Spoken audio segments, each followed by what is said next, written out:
Taking notes like a grad student isn't about writing everything down. It's about thinking while you listen or read and leave yourself with a record you can actually use later. Let's break it down. First, always start with a purpose. Before a lecture or reading, ask yourself, why am I doing this? Is this for an exam, a paper, or building background knowledge? Skim first. Look at the headings, abstracts, or conclusions, then write 1 to 2 guiding questions at the top of your notes. Those questions will shape what you pay attention to. Next, separate what the author says from what you think. Grade level notes aren't just summaries. They include analysis. Write down the main argument. Then note the evidence, the methods, and the assumptions. After that, add your response. What works, what doesn't, what feels weak or incomplete. If you're not reacting to the material, you're not really taking grade level notes. Third, paraphrase aggressively. If you copy sentences word for word, you're skipping the thinking step. Force yourself to explain what ideas in your own language, simply, clearly. Only quote when the exact wording truly matters.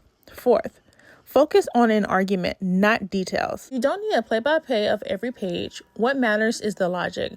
What is the author claiming? Why do they believe it? And what makes the argument fall apart? That's the core of graduate thinking. Now, write notes for future you.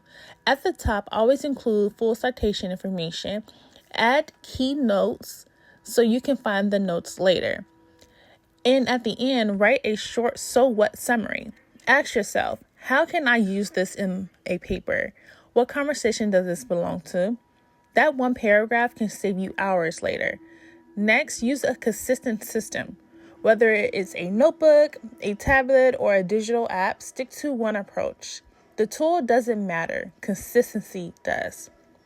Over time, shift from article by article notes to theme-based notes.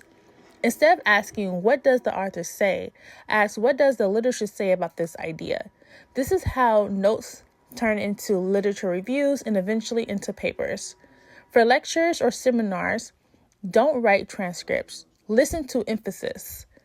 Note examples, interpretations, and moments when the professor slows down or repeats a point. Pay special attention to discussions. Disagreements and questions often reveal what really matters.